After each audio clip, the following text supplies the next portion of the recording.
Welcome to a lecture on motivation and emotion. In today's lecture, we're going to learn what motivation is, where it comes from, and how to motivate consumers to act on their desires and preferences.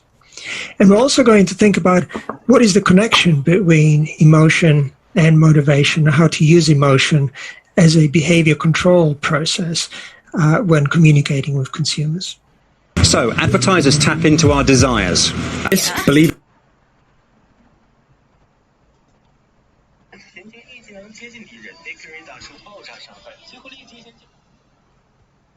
To define motivation and represent it as a model, we're going to look at a model of motivation.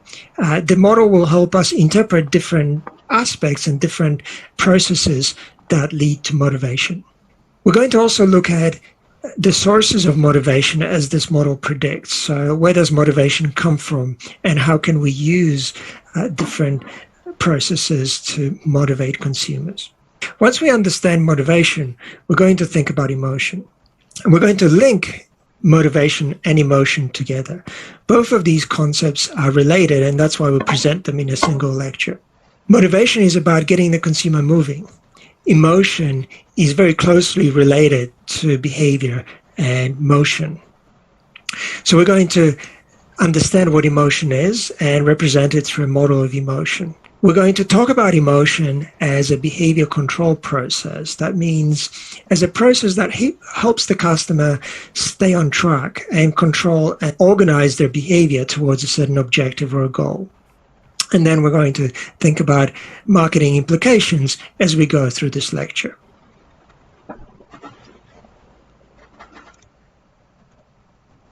What is motivation, and why is motivation interesting from a marketing perspective?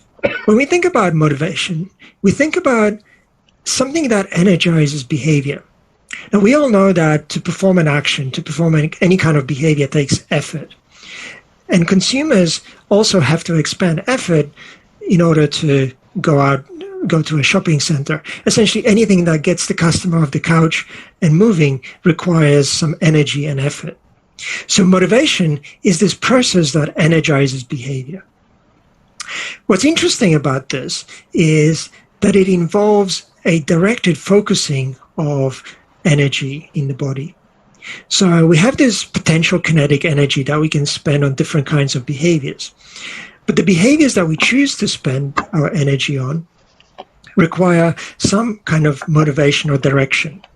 So when we think about motivation, we're not thinking just about generating energy, just generating this level of arousal that will get the customer moving, but also focusing on a specific target of that behavior.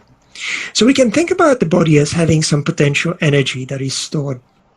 That is, we all have capacity to perform certain movements, and you can look at the amount of energy that potentially you have if you think about running. So when you sort of sit around and listen to a lecture, yes, you have some stored energy and you could move around.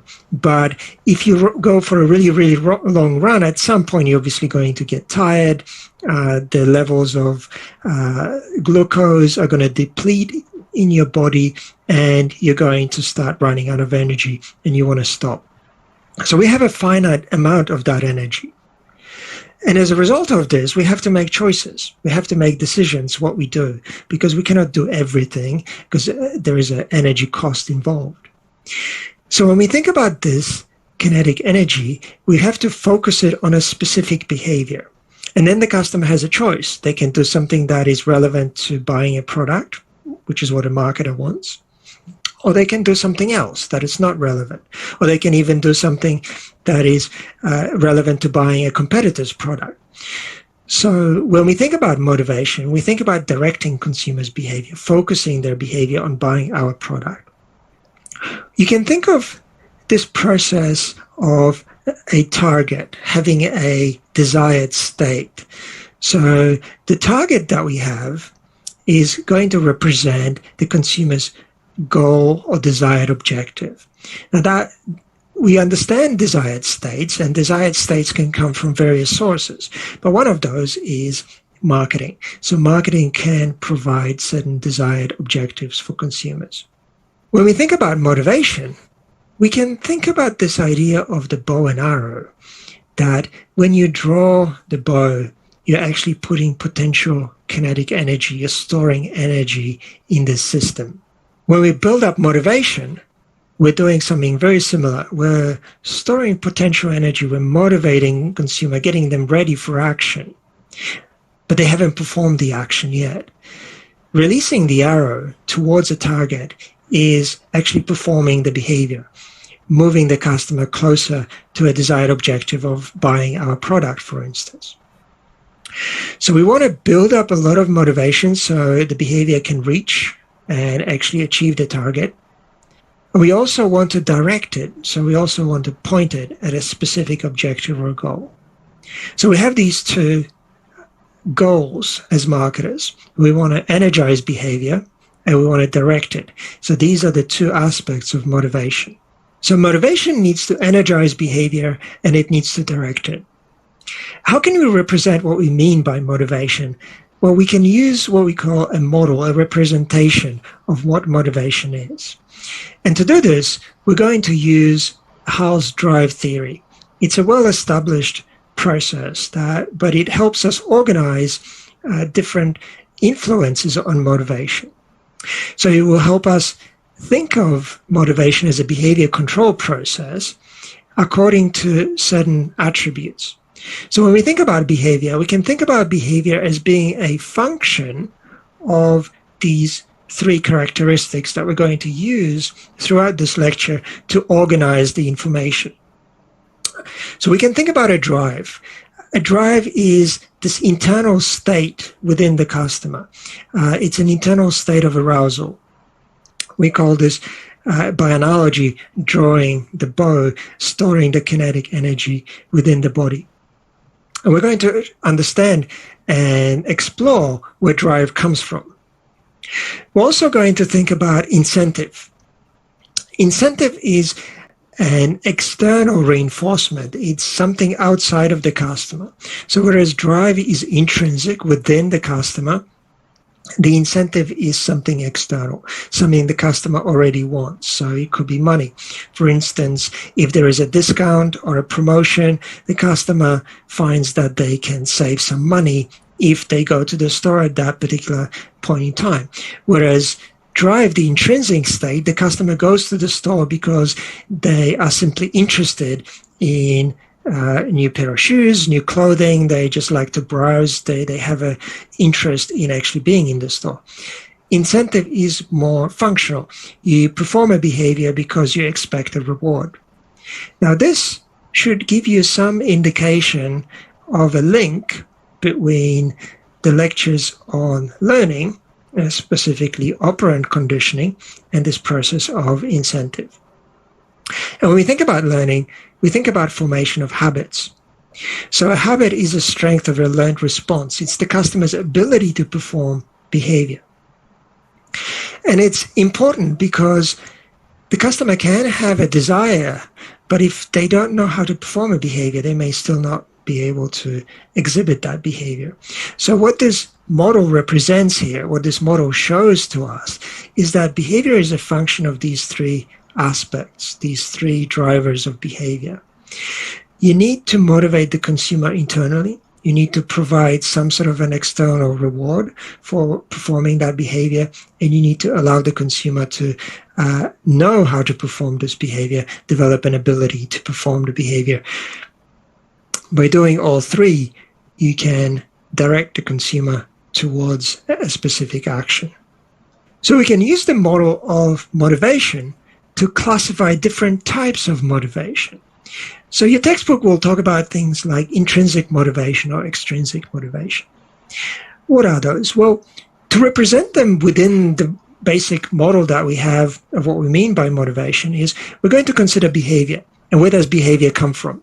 Is behavior intrinsically motivated or is it extrinsically motivated? Intrinsically motivated behavior means that the drive the customer has, the internal motivations within the customer are fairly high, whereas the extrinsic process means that behavior relies on the incentive. So when we think about intrinsic motivation, we have a high internal drive, and we don't need external incentives for us to perform the behavior. The opposite is true for extrinsic motivation. So behavior becomes a function of an incentive rather than some kind of internal drive. So when we think about behavior that's performed extrinsically is, for instance, you going to work. And you may be working a job. You might not be that interested in that specific job. Maybe it's not your career. You're just there to earn money. And money becomes the incentive. You can also think of this as, for instance, why would you do an exam or a test? Well, you will do an exam or a test because you're given some marks. And those marks represent an incentive for you to perform a behavior. So maybe you're not that interested in actually doing tests on their own. Maybe you just like to do something else in that amount of time, but you will still do the test because there is a mark attached to it. So that's an intrinsic type of motivation to get you to actually complete a test. With intrinsic motivation, it will be very different. We would try to engage you, for instance, in the course, in reading the slides and listening to the lectures because simply you're interested in this. You find this incredibly engaging, and you don't need any marks to keep you performing those behaviors. Now, habituation is another aspect, and we don't often think of this as a function of motivation, but within our model, we can represent this because behavior is also a function of habits, and we are creatures of habit. So quite often, it's very hard to motivate the consumer sufficiently so that they are really interested in the brand.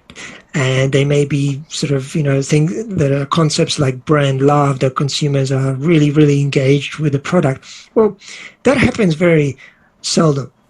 And it may also be that you're not able to discount and promote your product all this time because it's expensive and it reduces your profit margin. What you could instead rely on is building habits to get consumers to perform behaviors. And when you think about a habit, you think about a behavior that consumer has performed over and over again. And then they just become used to it. So these would be your loyal customers. These will be the customers who simply buy the product because they've bought it before and they have no reason to switch or change. So what we're going to do is we're going to define the drive, and we're going to understand where drive comes from. We're going to look at incentives, and we're going to look at habits and try to understand each of those in more detail, how we can use that as marketers.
The first component of motivation we're going to look at is called drive.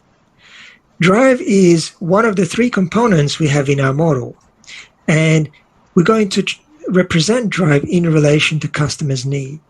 Now, we already understand what needs are. We understand that needs are the difference between desired and actual states. So for us to create a need for the customer, we already have a background knowledge of what a desired state and actual state is. We paint these desired pictures of how good the customer's life could be with the product, and we contrast those of how bad the customer's life might be without it. Now, the difference from simply creating a need to that of building a drive for the customer is this connection between what a need feels like and drive itself. So when we think about how a need feels like, we think of a state of discomfort. We feel a state of unease, something tingles. We want to do something about this process because there is a difference here. And the bigger the difference is, the more of this discomfort we feel. Now, this feeling of discomfort is your feeling of arousal. Arousal energizes behavior. Now, as we move the desired state away from the actual state, we're increasing the level of arousal. We're increasing this level of feeling that we need to do something about this process. So we can think of a drive as a drive to reduce the level of arousal, reduce this level of discomfort. So motivation is essentially an uncomfortable feeling. It's a feeling that we want to get rid of and get back into what we call a homeostasis, this process where everything is calm and we're satisfied. But when there is a need, when there is a difference between actual and desired states, we're not calm, we're building a bit of stress. That's another way to think of arousal. We're building up stress. And drive is essentially a drive to remove or get away from stress. You can think about this process of creating a need as drawing the bow. We started a lecture with this analogy that what you're doing is you're building up some kinetic energy that you can focus towards a target or a goal. And that energy is going to be used for behavior, a specific kind of behavior of, let's say, buying a product. So as we move desired and actual states further and further apart, what we're doing is we're building up energy by stretching a bow, or you can think about stretching just a piece of rubber band. Essentially what you're doing is you're also storing potential kinetic energy in this rubber band. And as you stretch it, you build up more and more stress within this rubber band. And this stress is this feeling of arousal. Drive is this tendency of the rubber band to come back together, to release the tension and get back into rest. So this is what we think about when we talk about drive. Essentially a buildup of a need, an intrinsic need within the customer that creates a state of discomfort and tension, and a drive to reduce that discomfort and tension.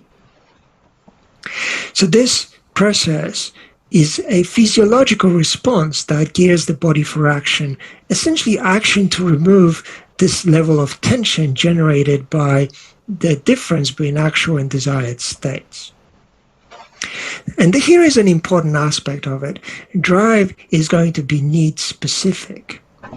So you're going to have a drive to remove tension, for instance, because you're hungry. And you're hungry, maybe you are wanting to eat something sweet, so that's even more specific.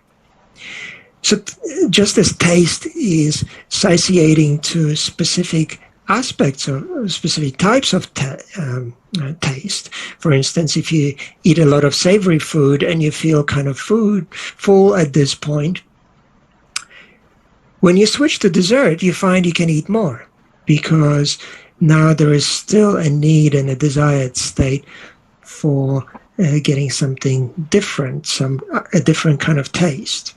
So we're going to think about drive as need specific. And the reason we think about in these terms is because we can expand our definition of needs into a multiple set of needs, not just a single need, but a multiple set of needs that the customer has. So when we think about how drive operates, and we think about this idea of a drive reduction hypothesis, that the reason we do things is to remove this uncomfortable feeling of stress and get back into what we call homeostasis, you have to think about this whole process of motivating the customer by suggesting a need for them. When you think about this process essentially generates a lot of tension for the customer. So when the marketer talks about generating satisfaction for the customer, what they fail to tell you is that first they have to generate tension and dissatisfaction. And the process of this rubber band coming together, releasing tension, generates satisfaction. The reason this happens naturally is because of this homeostasis. The body wants to keep within a certain range that is optimum for it. So a consumer aims to maintain a certain state of physiological balance within the body. And we tend to think about this as an optimum level of arousal. So an optimum is usually represented by an inverted U-shaped curve. An optimum level of arousal is an inverted U-shaped function. What we have is at initial stages, when there is not enough arousal, people get bored, customers get bored, and that's also an anxious state. Consumers, well, if they're not in a coma, and they're not asleep, they are at a point where they're a little bit bored. They're looking to increase the level of arousal, so they will be looking for something that will bring up this level of tension for them. However, at some point, it becomes too much, and consumers get overwhelmed and get into a state of frenzy and panic. So we assume that there is a happy medium, happy optimum for the customer, where the customer wants to be.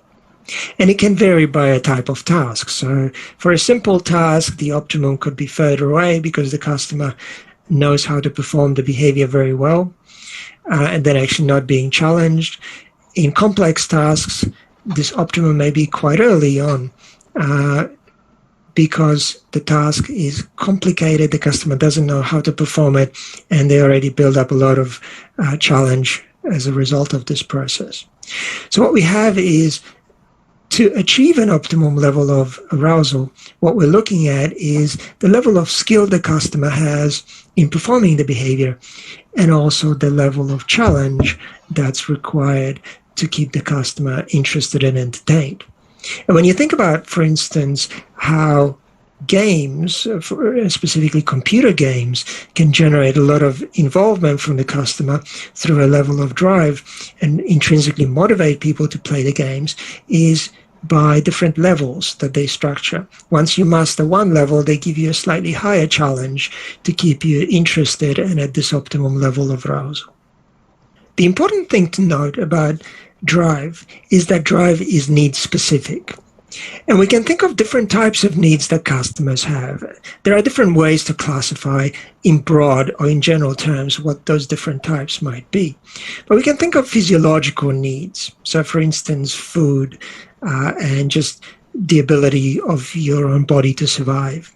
Safety needs, social needs, having friends, esteem needs, being recognized, and something called self-actualization. So there are different types of needs. They don't necessarily have to be organized in a hierarchy. This, which is what we've got here, is Maslow's hierarchy of needs. It's never been properly tested. But what we do know is that sometimes people can forgo their safety needs, for instance, for social acceptance, or for some kind of higher goal of transcendence. For political ideology, people can put themselves in harm's way. So it's not strictly a hierarchy. What it does highlight is that there are different types of needs.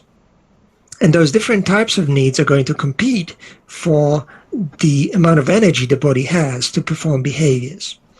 And that competition is going to lead to different kinds of behaviors the customer can engage in. We can think of a hypothetical relation between different types of needs. So we're going to use some of those broad needs like physiology and esteem and social needs, for instance, simply to illustrate a point here. So we can represent the interaction of different needs in relation to drive, or this level of arousal that's being generated.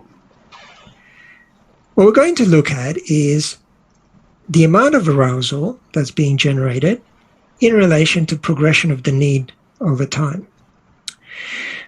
What we've got here is a curve that represents a buildup of a need. This might be a physiological need. For instance, the customer is getting hungry. And as the sugar levels deplete, the level of arousal is being increased.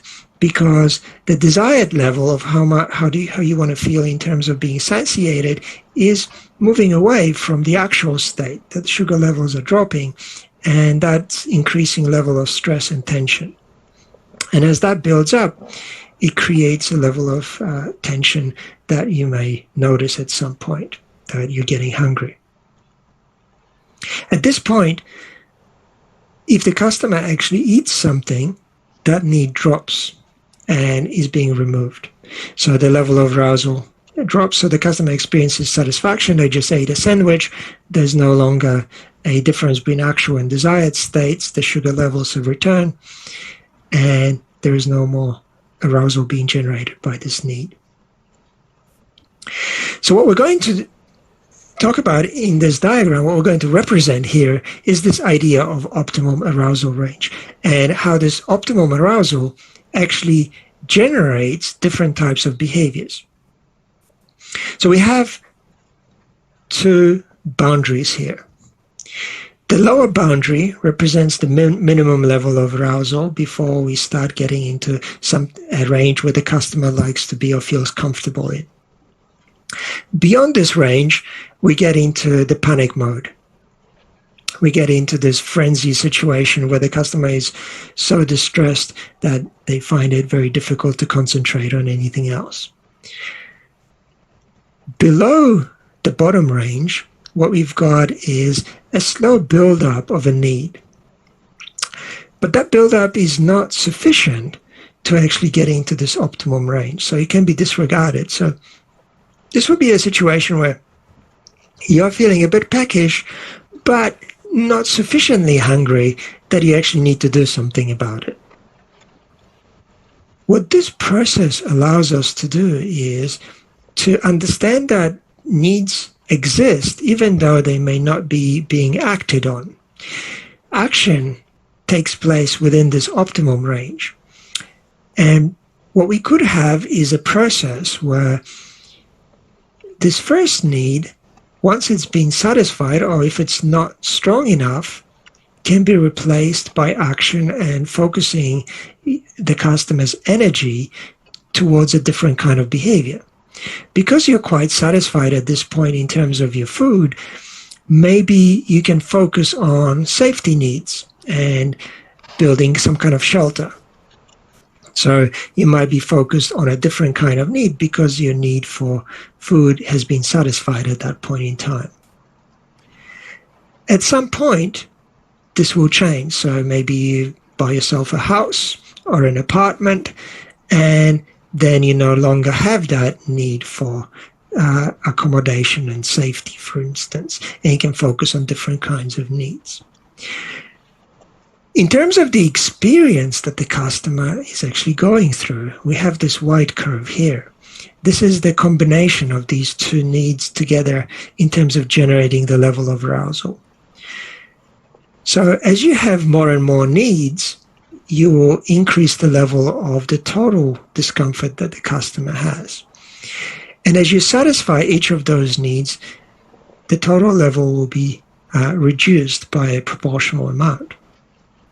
So we can represent the customer's experience as a flow or a progression within this optimum range of arousal. As the customer's need for safety and food both increase, you get to a point where there is optimum arousal and the customer does something about it.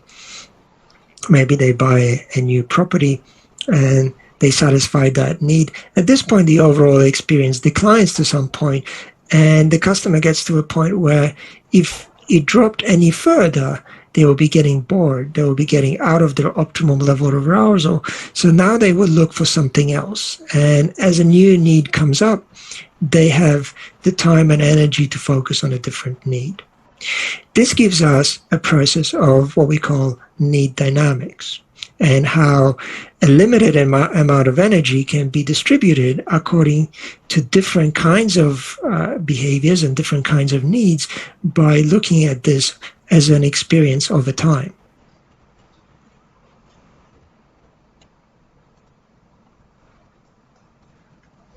So how does the customer relate different needs that they have. And there may be multiple needs, and those multiple needs compete for the limited amount of energy the body has to perform behaviors. So whether one of those needs dominates somewhat depends on the relative strength of the internal drive. We can represent this process by representing different needs. So we've got a need 1 and need 2. Now we're going to be very abstract here. We're not going to call those needs anything specific. You can think of those maybe as buying brand 1 or brand 2 or anything else in that process.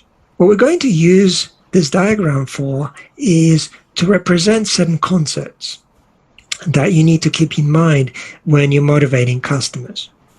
So the first of those concepts is a performance threshold. A performance threshold is a level of need or level of drive that is strong enough for the customer to do something about it. We already know that needs can exist even though the customer is not performing a behavior directly to satisfy those needs.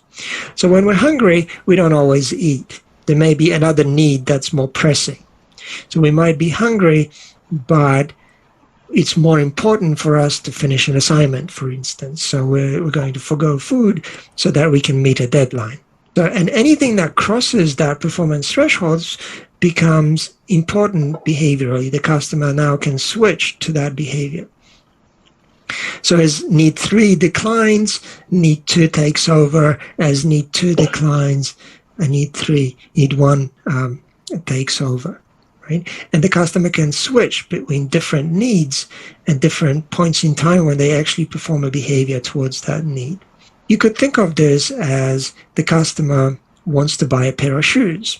And they still have shoes, and for a period of time, they're quite happy with those shoes until something happens. Maybe there is a need to go out to a restaurant or a bar, or maybe one of those shoes has actually developed a fault with it, and now the desired and actual states are far apart for the customer to do something about it. And as that builds up, the customer engages in search, evaluation, and finally gets to a point where they have to go and purchase the product. Once they purchase the product, the need declines and the level of arousal is reduced because desired and actual states have been aligned again in terms of shoes. But as this drops, another need can take over. Maybe at this point, you're no longer focused on buying a pair of shoes, but now you're focused on actually finding something entertaining. Where can I go? Can I watch a movie? Can I go to the theater? How can I entertain myself? So there is a different need arises. So you've got your pair of shoes that you bought last week, and now another need has built up to the level of behavioral threshold and has crossed it, and now the customer begins to search for different restaurants, different movie theaters, different entertainment. And once they go out on Friday night or Saturday night, that need may drop again, and a different need can take over. So we have this idea of a performance threshold. Anything below the performance threshold is not acted on.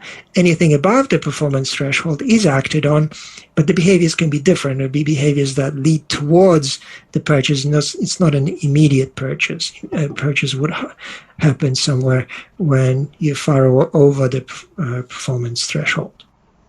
We already know in terms of perception that our attention can be focused, and once the attention is focused on something, we can become consciously aware of it. Now, the process of need formation has that effect as well. It can bring a need up to your level of conscious awareness. So that means that at some point you become aware of the fact that you're going to need a new pair of shoes. But it's not strong enough for you to actually start doing anything about it. You're just thinking about it, but you're not actually behaving, you're not performing. So the awareness threshold is a point at which you recognize consciously that you have a need. This is an interesting point because it suggests that there may be certain needs that are still below the level of conscious awareness. So you may have subconscious needs, they're not strong enough, but they exist. and they slowly build up in strength, and they still compete for attention. And once they cross the awareness threshold, then they draw consumers' attention to it. And once we get enough attention and enough need, enough of this level of arousal, we get to a point where we can actually perform the behavior. Need dynamics are going to rely on our understanding of these two concepts, performance threshold and awareness threshold. We know that actual states and desired states change. As consumers use products, those products depreciate, they change the level of satisfaction that the customer has with the product, consumers' perception of the actual state can change, and that generates difference between actual and desired states. Similar thing happens to desired states. Those change. As we mature and change and learn, get new information, we change what we strive for, what we desire. So there is a constant dynamic process of these actual and desired states changing and adjusting. We can represent this as a process that continues from one need being satisfied, it dropping below the level of awareness, and then arising again. We can think of this as this need for shoes, for instance. It arises, right? It crosses your awareness threshold, you become aware that you need a pair of shoes, then at some point you actually have to go and search for shoes because you're about to go out, and that level of tension has increased to the point where you actually purchase those shoes. Then the need can drop. There's no longer any need for you to purchase the product. It may even drop below the level of conscious awareness, so you don't even think about it anymore. At some point, it's going to come back up. You're going to be in the market again, and you're going to start thinking about a new pair of shoes and actually go buy another pair of shoes. Processes of the need increasing in terms of the level of tension and arousal, the drive dropping as you perform a behavior and then arising again if you leave it long enough, gives you a process of timing when the customer becomes or gets back in the market. We call these hazard rates. What is the hazard? What is the likelihood the customer is going to be in the market soon? If they just perform the behavior, they're likely to be out of the market and not even probably thinking about it. But over a period of time, we can estimate when the customer is going to be back in the market. We can use this process of a need being dynamic, raising and falling, to think about how we can structure not only marketing communications, but also the behaviors the customer performs. Because as one need declines, there is a chance, an opportunity for another need to arise. We know that the customer wants to be at this level of optimal performance, so if they haven't got any objective to satisfy, they will be at this point where the arousal is too low for them, and they get a little bit bored, and they will actually look for a different need. So when we are marketing, for instance, we're selling shoes, we should know that there will be periods of time when the customer will be in the market and periods of time the customer is not in the market for a pair of shoes. But having the customer switch to a completely different company and a different brand may be problematic. So you can think about creatively how you can use this down period when the customer is actually not in the market for your pair of shoes. But what can you do to keep the customer engaged with the company? Maybe there will be another product that you can offer to the customer in this period of time. And you can estimate this by these hazard rates. How soon is the customer going to be back in the market? What is the duration when they're out of the market? What can we provide to them in this period when they're actually out of our market?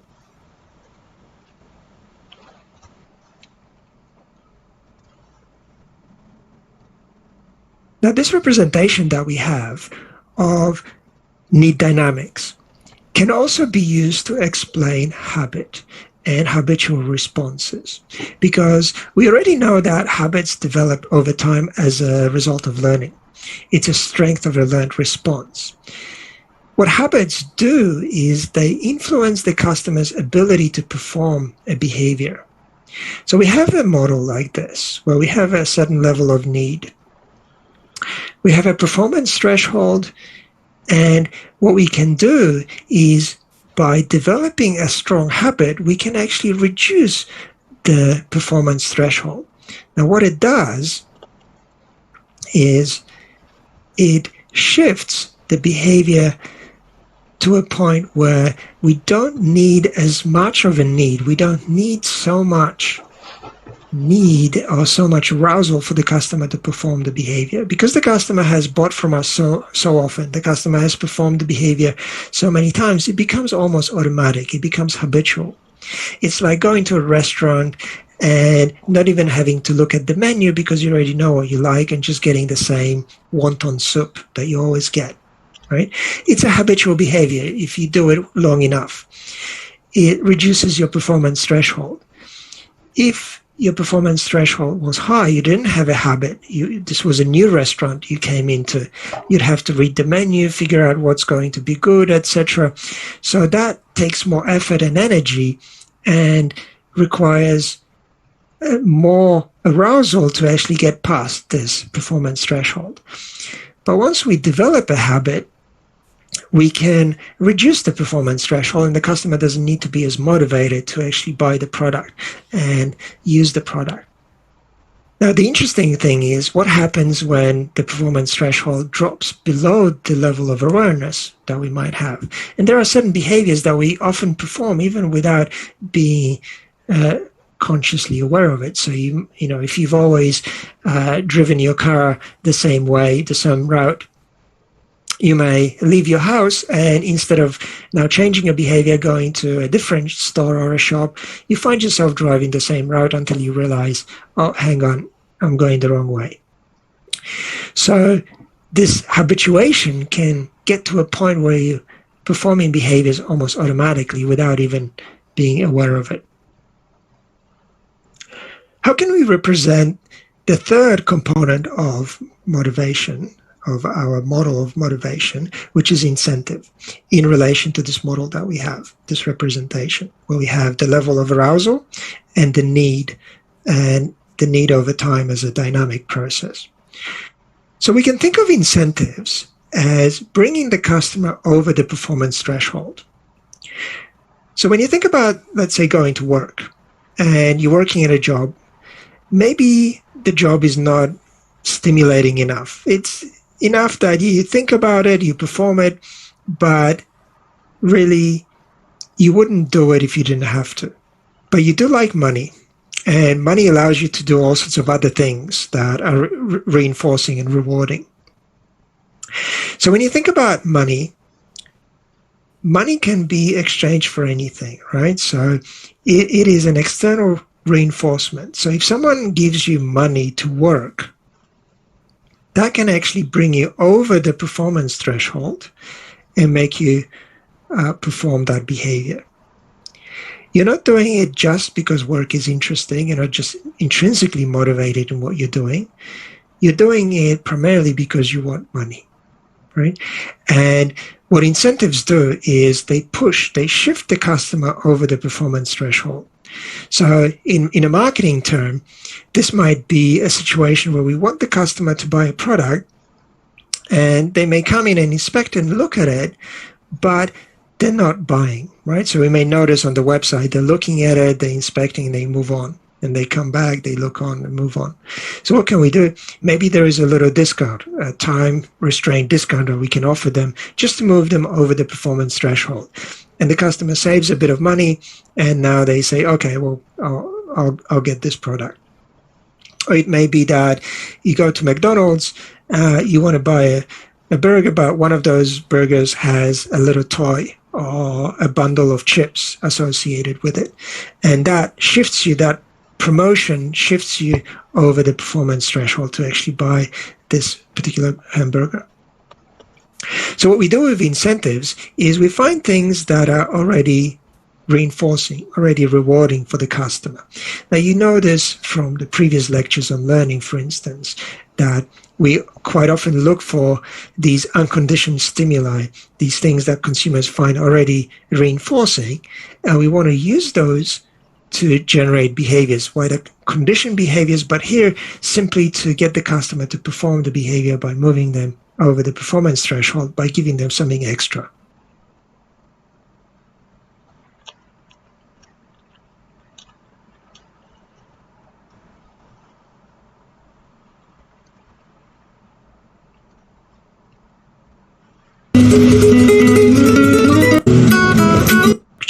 Which is the limbic added on top of what we call the subcortical process. We call it the brain level response to a stimulus.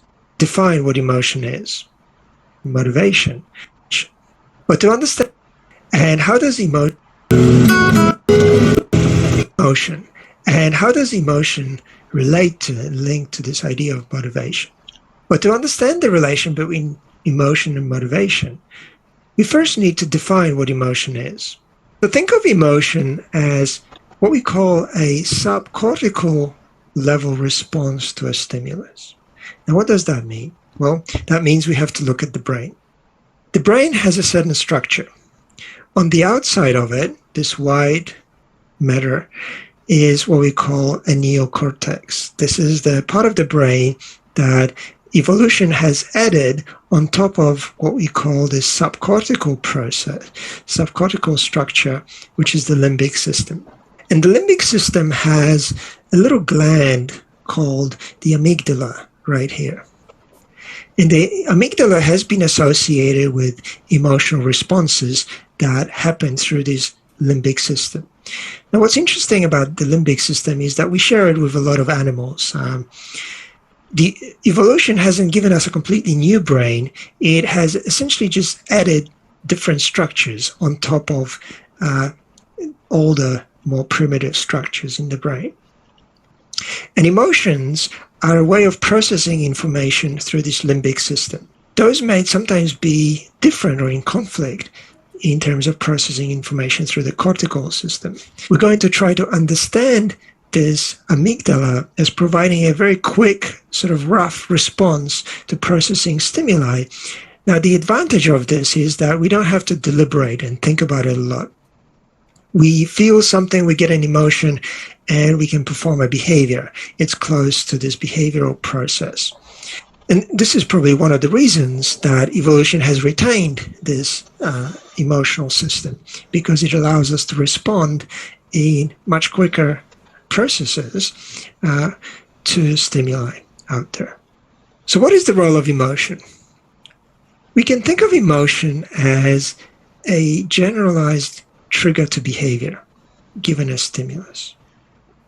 So we have this process where you see something, there is a stimulus, it could be a spider, an emotion that's generated is fear, and that leads to a behavior of moving away. Right? So this is this avoidance type behavior. You could have a different stimulus, a cute puppy. The emotion is happiness, and the behavior is moving towards. It's this approach kind of behavior. So we can classify the result of emotions according to these different types of behaviors. There is avoidance type behaviors and there's approach type behaviors. Emotions that we classify as negative type emotions, a lot of them are about avoidance type, and they're associated closely with those behaviors. Emotions that we classify as positive valence type emotions are often about approach, getting something, moving closer towards it. And that's a behavior regulation process. That's a behavior control system. So we get a stimulus, we process this stimulus as an emotion, and that generates a behavioral response. Emotions, therefore, help us move towards or move away from certain stimuli. This is the basic function and the role of emotions. Now, the behavior and the response can be specific. So we have certain, you could call them bad or negative emotions that lead towards avoidance. These could be fear, disgust, hate, or even anger. Positive emotions that are aspects of attraction, moving towards things like love, joy, and sometimes even sadness. We'll explain specific emotions later on, but the key point to realize in this emotional aspect is that emotion is very closely related to behavior. Because behavior requires a certain level of energy to perform it, emotion itself is a process that energizes behavior. And it energizes it without a lot of elaboration, a lot of thinking about it. It's essentially a process that it feels and it does. It's a very close coupling with behavior. So what we call is there are generalized response types. What's interesting about this process is also that you can use emotion simply by stirring it up. Because we know that emotion responds to a stimulus, we can present stimuli to customers to get certain emotions from them. When we know that we got an emotion from the customer, we can reasonably assume there will be a generalized behavior response. So if we get a positive emotion for the customer, some kind of joy, love, the customer is happy, well, the customer is more likely to approach. What we want the customer to do is approach and buy and get the products that we offer for them. So generating positive emotions is likely to lead to this approach behavior from the customer. Marketers will use positive emotions to generate approach behaviors from customers, and this is quite evident in a lot of advertising. So as you look at advertising and you think, well, why are they generating these interesting emotional advertisements for me? Is it just to entertain me? In part it is. It's part to engage your attention, but also because it will lead to a generalized response later on of approach. Yes, thanks, Richard. Welcome to this fantastic step. Ole.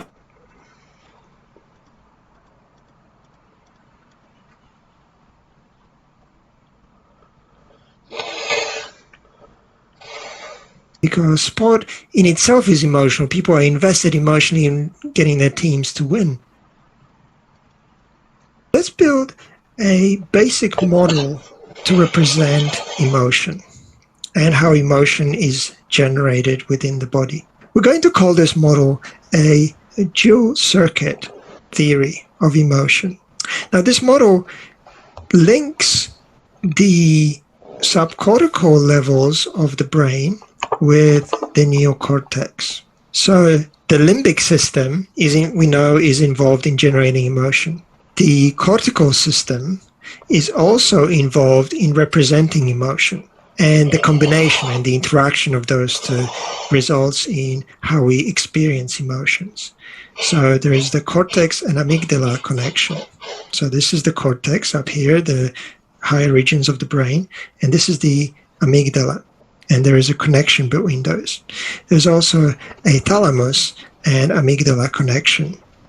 So we can simplify what happens in the brain in terms of this boxes and arrows model here.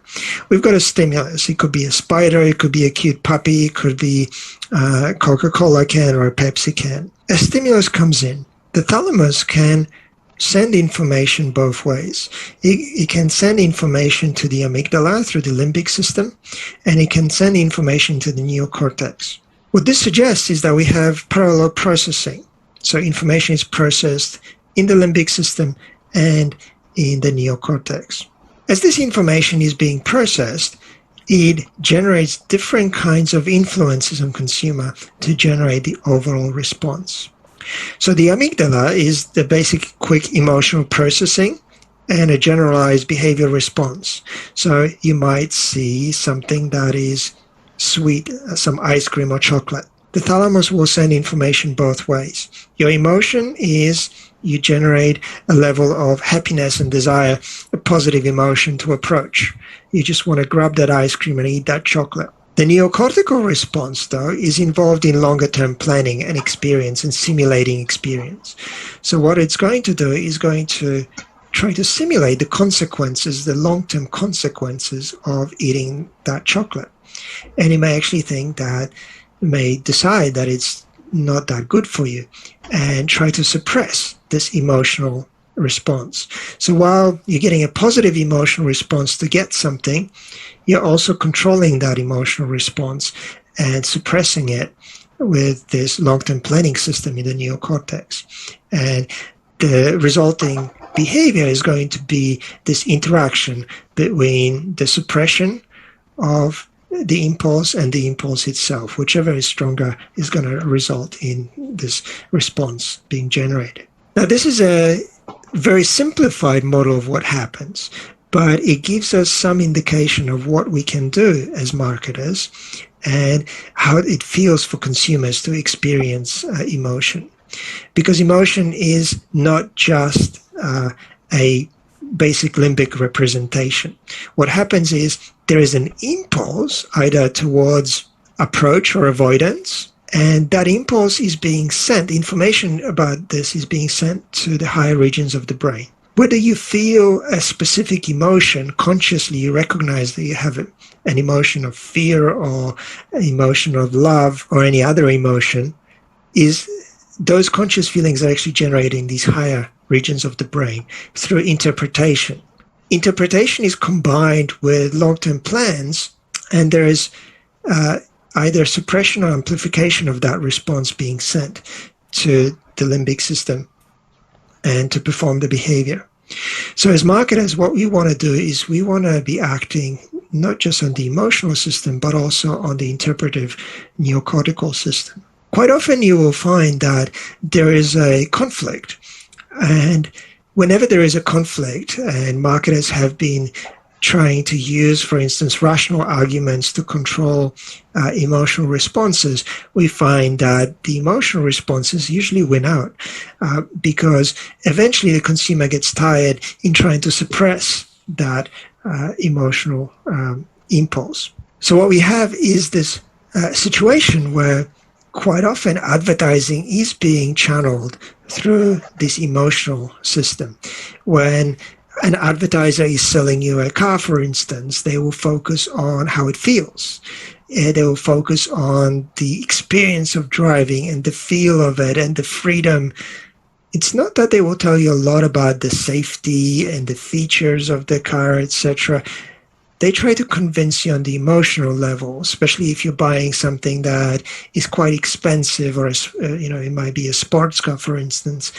There is no good rational reason to spend $500,000 on a car, but there's an emotional reason. A lot of the representation of that purchase will be focused on the emotional aspect of it. Now, this interaction between the limbic system and the neocortical system can be further represented in relation to the developmental process.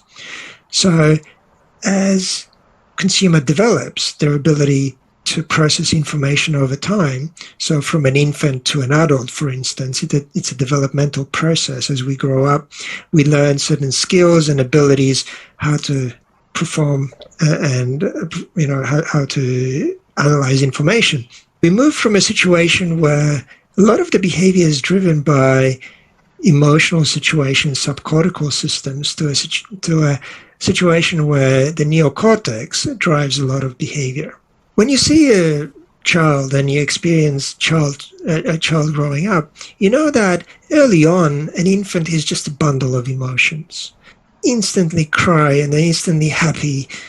And there is not much regulation of the expression of those emotions. So those emotions are very strong. So when the child cries, it cries as loud and as much as it can. And when it laughs, it fully laughs. The whole body just is full of happiness and laughter. But as we grow, our ability to interact with this limbic system, our ability to control, develops.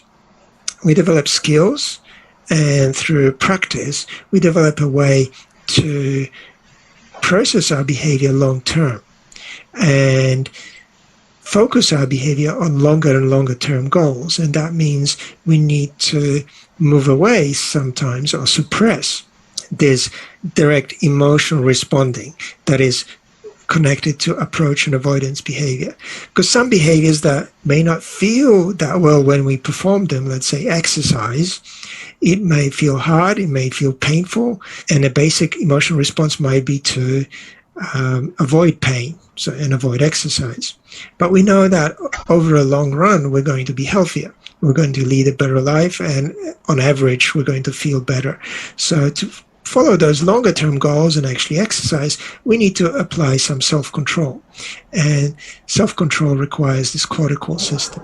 What is interesting about this process is that marketers have gotten very good at undermining this self-control process. Because we want people to perform behaviors, the technology that marketers have developed quite often tries to bring us back into this emotional state, into this state of not being suppressed and controlled.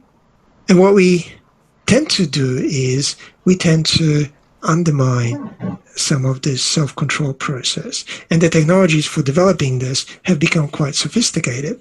We know that consumers can deplete their ability for self-control, and we know that this impulse to behave persists, and it simply is being suppressed. So if the customer is not acting on impulse, it's only because they're being controlled, they're controlling this impulse, and they're suppressing it. So what tends to happen is not that the neocortex and the reasoning part of the brain generates behavior in conjunction with this emotional part of the brain.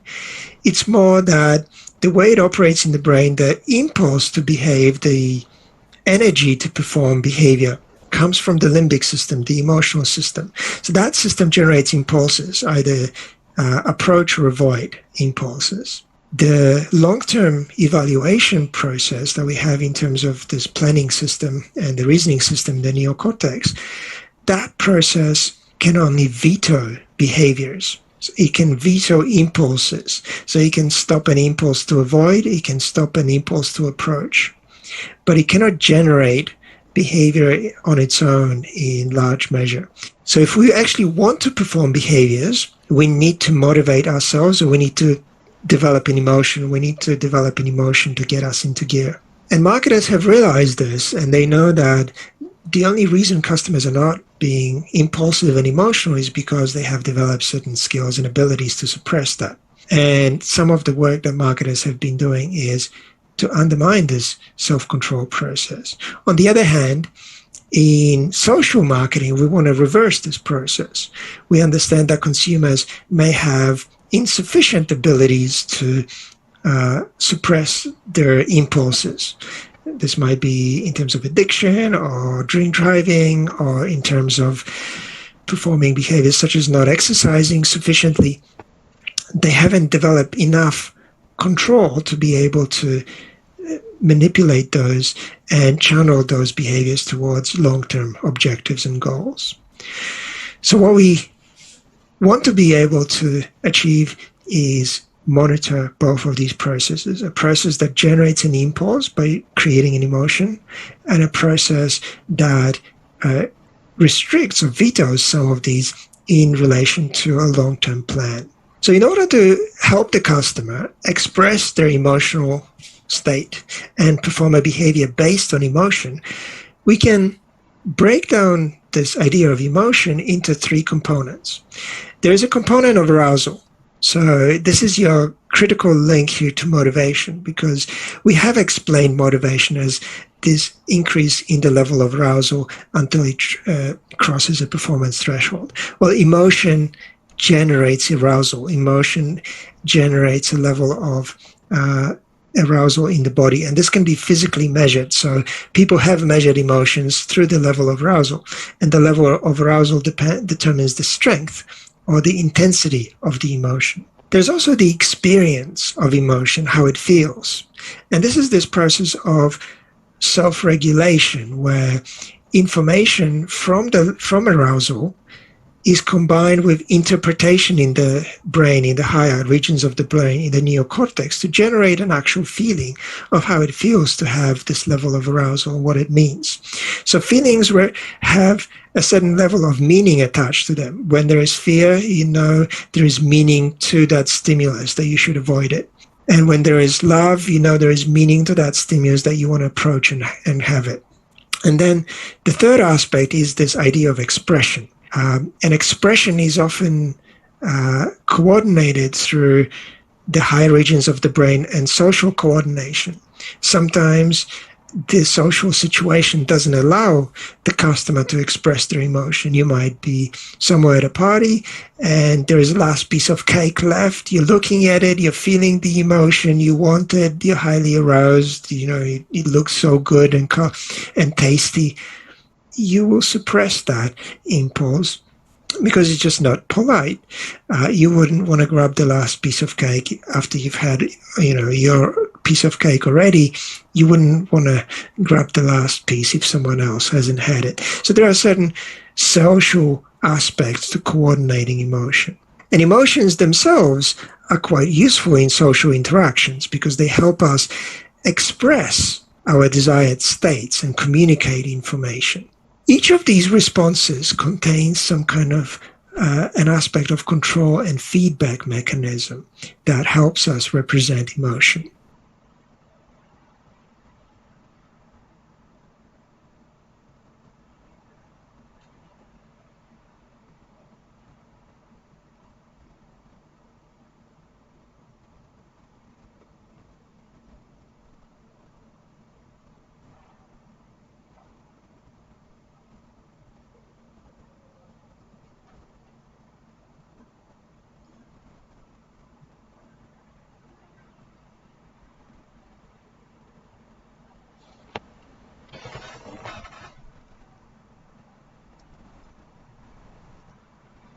Let's look at each of those aspects of emotion. We're going to start with arousal. You can think of arousal as being controlled by the autonomic system. It's the system that energizes the body. There is a sympathetic and parasympathetic system in the body, and it reacts to the level of oxygen and glucose in your system to generate levels of energy. As the level of arousal increases, it affects the intensity of the emotional response. So what we can do is we can classify emotions in relation to the level of arousal and the intensity of it. So someone who is sad, experiencing grief at a higher level of intensity.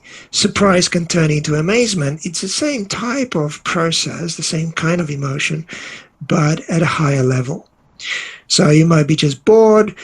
At higher levels, you become disgusted, and at some point, you just loathe the person or the thing. And the link between motivation and emotion is through this level of arousal. Arousal increases, it generates emotion. What emotion does is also gives you a target. So it's not just the level of sort of intensity that's being generated and the level of discomfort, but also a target that is stimulus focused. It's focused on a particular stimulus. It might be a brand, it might be a person, it might be a service. And that stimulus, when it generates an emotion, it builds a level of arousal that allows you to express that emotion. Now, the experience of an emotion, how it feels, and the feeling that results is a conscious process, a process that is based on an interaction between the level of arousal that's being generated and the cognitive evaluation of a stimulus. So you might encounter a stimulus that generates a level of arousal. You might see a spider. Whether you experience fear or anger or love depends on your cognitive evaluation of the overall situation. So the arousal determines an intensity of an experience. Something happened, you're ready for action, but what is this action about and what are you supposed to do? Well, that's represented by this process of evaluation of a stimulus. And stimuli are evaluated in relation to goals. This is one of the reasons we think emotions represent a behavior control process, because once you have a desired state or a goal, that goal is going to be a target. And you can interpret and evaluate experiences in relation to those desired states and objectives.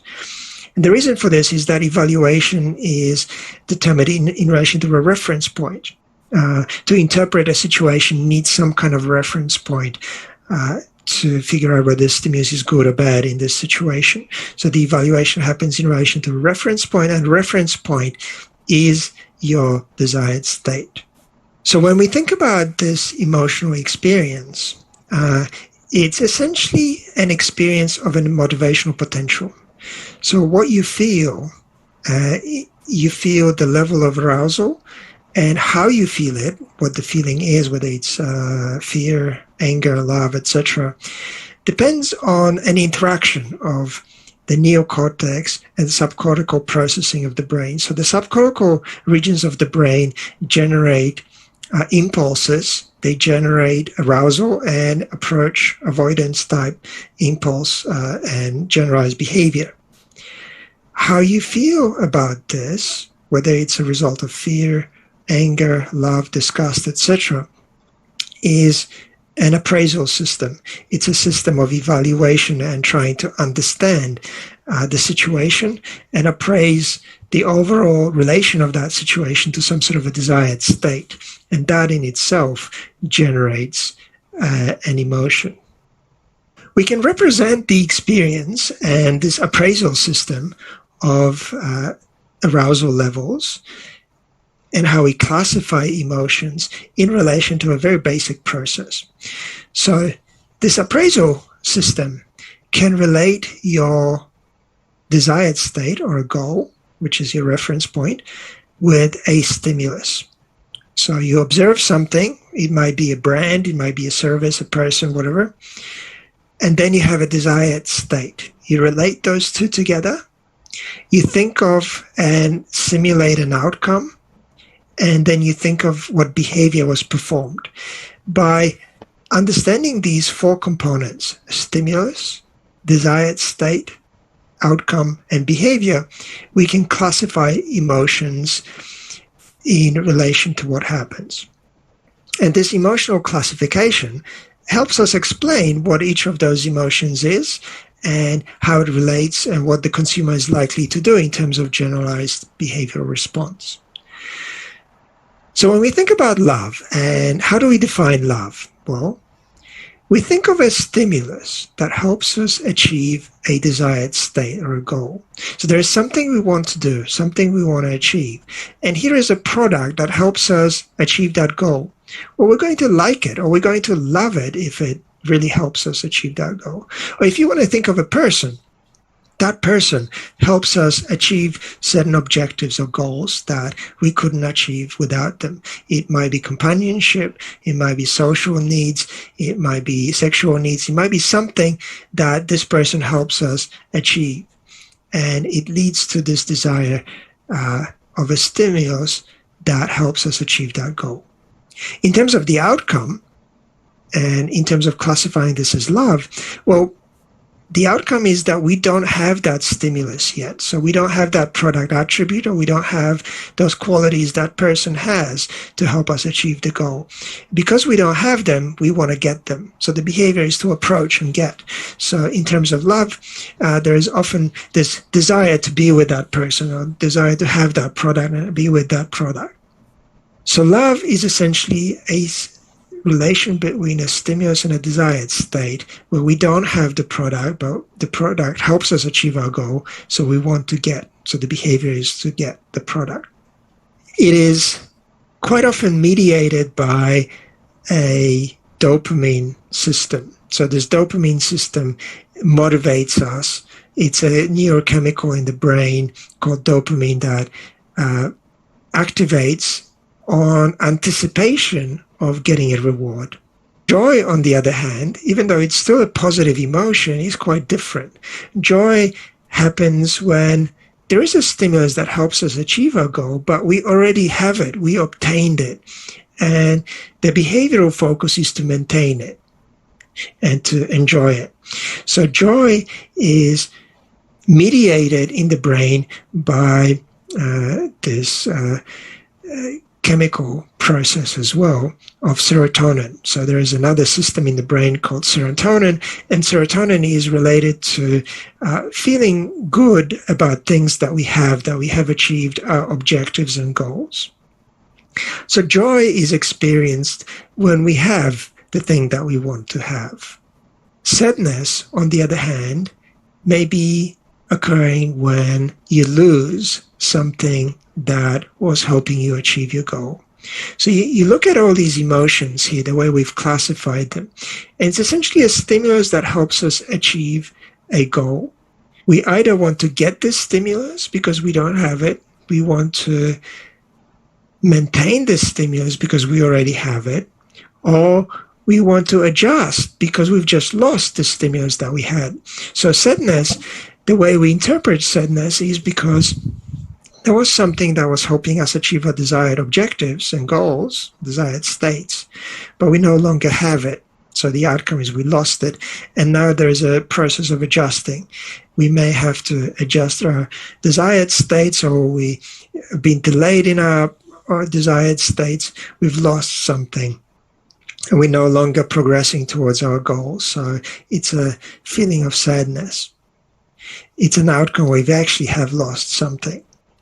On the other hand, fear is related to sadness because it's a similar process, but it's an expectation of a loss, and you want to avoid this situation, so you want to move away from it. So fear will be a fear of a loss of a stimulus that was good for us. On the other hand, there is a different class of stimuli and different class of emotions. So some stimuli prevent us from achieving our goals. So this might be that there is a traffic jam, or there is a roadblock in your progress towards a goal, right? So some stimuli will prevent us from achieving our goals. You walk into a shop and there is a person there, for instance, that's blocking your access to an aisle where you want to grab a product that you like. You might get quite angry at that person because they're preventing you from achieving your goal or an objective, right? You might get angry in traffic jams. People get into road rage and anger because these essentially prevent them from getting to where they want to be going. The function of emotion and the outcome resulting in relation to the stimulus is that you want to remove that stimulus. You expect to remove that stimulus. So anger motivates and generates a behavior to remove an obstacle or a stimulus. So you want to confront, approach, and remove it. Disgust is, again, a stimulus that prevents you from achieving your goal, but you've already realized it. So you try something and it's bad for you, and you feel this level of disappointment and disgust, and again you want to avoid this situation. And hate is developed when there is a stimulus, but it's a persistent stimulus and it cannot be removed. So you couldn't remove it through anger, and you couldn't avoid it through disgust, and you want to somehow prevent it still. So your behavior will be still an avoidance type behavior, but it's not something that you can remove from your pathway towards your goal, and you're going to hate those things. So we can think of different kinds of emotions as an appraisal system, as a result of evaluation by the higher regions of the brain of the overall situation in terms of how it gets you towards your goal and objective. And this is why we call emotions a regulatory system. It's a system that regulates behavior towards goal achievement. And it regulates it through a relation between behavior, outcome, and stimulus and the objective itself. While emotions have an experience component, they also have a communicative component and a component of expression. So emotions develop in a social context to communicate behavioral intentions, because we know emotions are related to behavior. And we know we can anticipate our own behavioral responses following an emotion. We can observe cues in other people in terms of their emotional states and try to anticipate those emotional states to predict the behavior in others. What's interesting about emotions is that they change our physical appearance. So we can quite easily recognize different kinds of emotions by just looking at faces. And facial expressions change specifically to communicate emotions and behavioral intentions in a social group.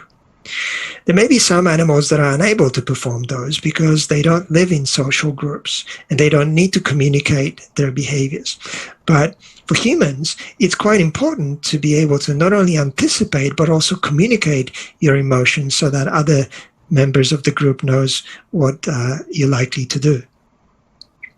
So, emotional communication depends on this expressiveness. And we often learn to express, but also to suppress emotions.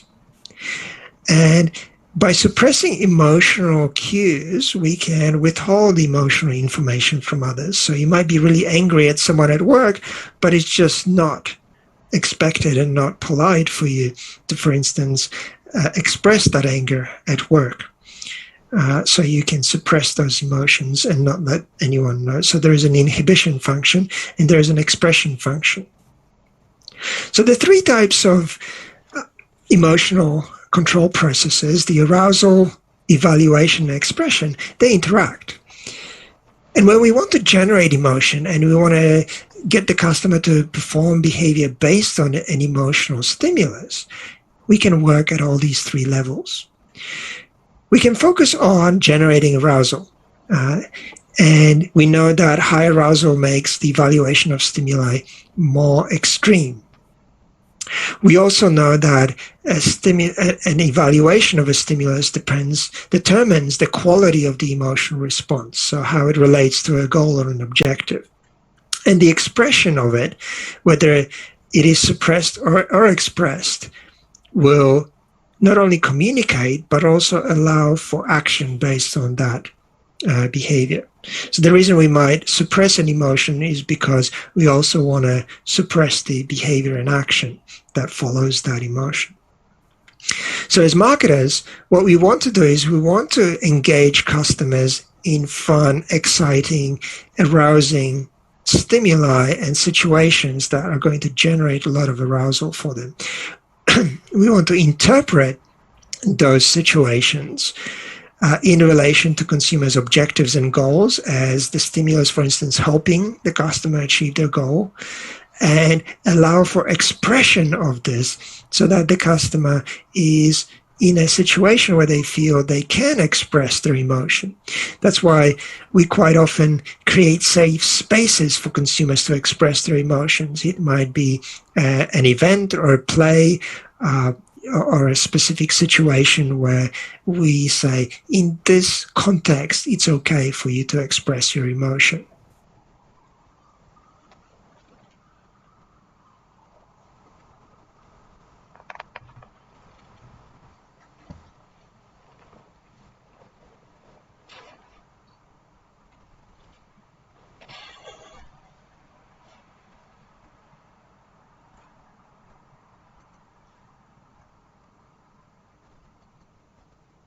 Let's summarize the relation between motivation and emotion from this lecture. Motivation and emotion both form part of what we call a behavior control system. It's a system that energizes behavior. It focuses that energy on a specific object or a stimulus and moves the consumer to act. It links very closely to behavior. Motivation itself is this process of energizing behavior. It is a process that depends on three components: the component of drive, the learned response, which we call the habit, and the external incentive itself. So we can energize behavior and move it past the performance threshold by generating a level of arousal. There's a difference between desired and actual states that creates a level of arousal, and the drive itself is to remove that arousal, that discomfort. The learned response helps us lower the performance threshold, so we don't need as much drive to perform behavior. And external incentive is an additional benefit the customer expects or gets to move them past the performance threshold. When we think about the drive component of motivation, we think of the relation between needs, desired states, and aspects of actual states. And this leads us to this idea of need dynamics through an optimum level of arousal. As actual states and desired states change over time, they lead to different levels of arousal, needs increasing and subsiding, and then changing, allowing the customer to shift their behavior between different desired states and different objectives. The emotion itself can be summed up as the experience of a motivational state. So by generating the level of arousal, we're generating motivational state. The experience of it we call emotion. And that emotion is generated through what we call a dual circuit processing in the brain, where we not only generate arousal levels through the limbic system, which leads to generalized response behaviors and impulse towards that behavior, but we also have an interpretation process, an appraisal process by the higher regions of the brain that interpret the overall situation in relation to our goals and objectives and generate a feeling that we experience. This could be love, fear, or hate. The behavioral responses are determined by the level of arousal experience and the ability to express this emotion. Now, because arousal is being generated through lower levels, limbic systems, and the experience is generated in the higher regions of the brain, there is an interaction going on. The higher regions can suppress the impulses, or they can allow the expression of those impulses. So putting a customer in a situation where we generate excitement, we interpret, or we help them interpret the experience as positive, and allowing them to express their emotion increases the chances that behavior will follow that emotional expression.